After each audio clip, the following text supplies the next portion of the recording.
Habang sinusulat ko yon, habang nagsasalita ako dito, may ibang nire-reveal ng Panginoon. Tinitingnan ko yan. Ibig kong sabihin nun, biniksan ng Diyos ang bangko ng langit para ikaw ay pagpalain. Amen. Ang yung ibig sabihin ng bangko ng langit na yon, grace, yung grasya ng Panginoon, grace of blessing. Amen. Ito ngayon ang ating pag-uusapan sa umagang ito, grace of blessing. Kasi nga, saan nang gagaling ang blessing? Di ba, grasya ng Panginoon? Alam ka lang, i-bless ka lang. Grace of blessing. May mga sabi nga, whatever blessing you have, kung ano ka man, ikaw man ay may trabaho ka, ikaw man ay, even though nag-apply ka, pero is grasya ng Panginoon. Kung hindi ka binigyan ng grace, hindi ka tinulungan ng Panginoon, wala. Hindi ka natanggap sa trabaho mo. Amen? Amen. Hallelujah. Financial man yun, physical man yan. It's still the blessing, grace. Amen. Sasabi natin grace. Alam mo, napakano yung sinasabing grace. Bago po ako pupunta sa blessing na sinasabi, kasi dalawang prinsipyo lang naman ang sasabihin ko sa inyo, ituturo ko sa iyo kung paano tayo pagpapalain, kung bakit ang mga prinsipyo na yan ay makakamtan natin kung ano yung prinsipyo. That is the biblical principle. Why? When God blesses you. Amen? Amen. Sa mga pagsubok na pa rin yan, biyaya pa rin yan, grace pa rin yan.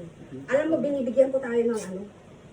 Ito, sabi ko nga nakikita ko kasi lagi ang aking oras pag ako'y nagtuturo dito. Kaya medyo nako-conscious ako. Kailangan siguro pag magturo ako dito para hindi ko siya makikita. Kasi I only want to teach 35 minutes. Not more than that. Kasi alam kong mapapagod na yung mga tainga. Yung mga tainga. May mga gaganon-ganon yung mga pit ninyo. Tagal naman. Ayaw ko ng ganon. Okay? So, and that is, tama ko lang yan. 35 minutes. 30 to 35 minutes. Amen. Ang sabi nga yung pagpapala na yun, ay ma-o-obtain mo lang, makakamtan mo lang yun through prayer. Amen. Diba? Magpa-pray ka muna. Bago mo mawi-withdraw yung blessing na ibibigay sa'yo ng Panginoon. Bakit? Bigyan mo nga ako. Sabi ko, bigyan mo ako ng pera. Bibigyan mo ba ako? Hindi siguro. Ano kasi ka? Bakit ka nabibigyan? Pero ang Panginoon, Lord, sana po pagpalain mo po ako, pagpalain mo si ganito, pagpalain mo ang aking pamilya. Di ba? And not only for prayer, you must be obedient to God. Sumusunod ba kayo? Obedient ba kayo sa mga word of God, yung mga word niya?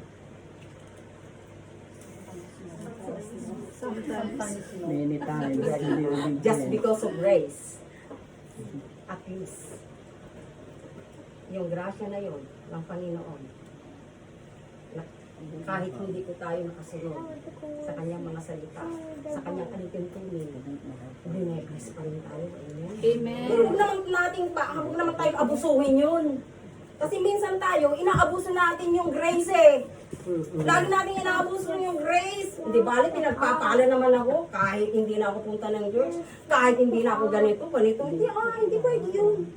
Kailangan po kasi kung talagang ikaw ay mahal mo ang Diyos, you must be obedient to God and His will. Amen. And His word. Amen? Dalawang principles to live by when God blesses you. Yun po ang title ng ating pakinggan. Number 1, God is the source and I must be grateful.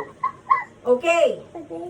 Kung ikaw nakatanggap ng iyong pagpapala, alalahanin mo, isipin mo lagi mga kapatid, na ang pagpapalang yan ay nanggaling po sa ating Diyos. Hindi yan po sa iyo.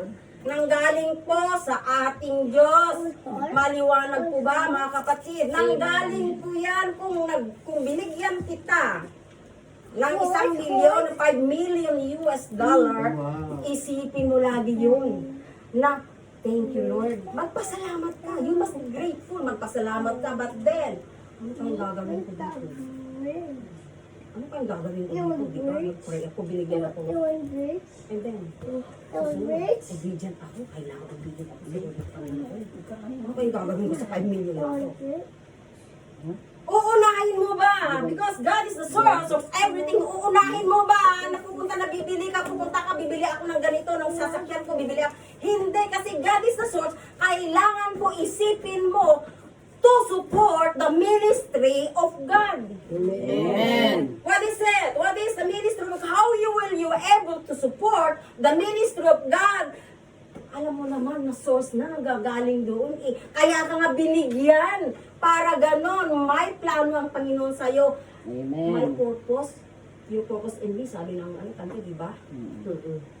Suon papasok. Binigyan ka nga eh. Yung tithes na sinasabi. O dito po, wag kayong masasaktan mga kapatid. Kami lagi nagdadaldal dito, daldal ng daldal, salita ng salita about tithing. Okay, about tithes. That is only 10% of your salary. That is only 10% of 5 million US dollar. So how much is the 10% of 5 million US dollar that God, example, has given to you, has blessed you? How much is that? That is 500 US dollars, is it? Oh, magaling ko lang ako sa mathematics. Ngayon ko lang alam yun. Sa totoo lang, 75 lang yata ako ng aking course. Sana ako mag-success scholarship ko dahil nga dun sa mathematics na yan. Praise the Lord. Ang sabi nga niya sa, sabi niya sa James chapter 1 verse 17, yun po ang separating verse ng number 1. Every good gift and every perfect gift is from above. And cometh down from the Father of lights, with whom is no variableness. Variableness, hindi nagbabago. Meaning to say, hindi nagbabago. Neither shadow of turning. Praise the Lord. Amen. Hindi nagbabago ang Panginoong Diyos sa pagpapala sa inyo. Amen. If you are obedient to His word, kung ikaw ay sumusunod, hindi yan magbabago. Minsan din magbabago rin ang Panginoon sa iyo eh. Kasi nga hindi ka nakikinig, kung minsan papaluin ka rin. Hindi ka nag-obey, papaluin ka rin. Amen? Amen. Ang sabi niya, every good, every gift. Ano yung gift? Ano yung gift? Good. Hindi siya na every bad gift. Sabi niya, every bad gift, hindi niya sila every good gift. Napakaganda. I don't need to elaborate kasi nga good na yung sinabi. Ano pa, hindi lang good. Ano pa? Perfect na perfect. Tingnan niyo kung pagpalain tayo ng Panginoon ng ganon. 50 million US dollar. Hallelujah. Sabi siguro, ako naman, grabe naman si Pastor Alice. 50 million pesos. Hihingi ka ng ano, hihingi ka ng malaki, diba? Yun ang hihingi ka ng malaki.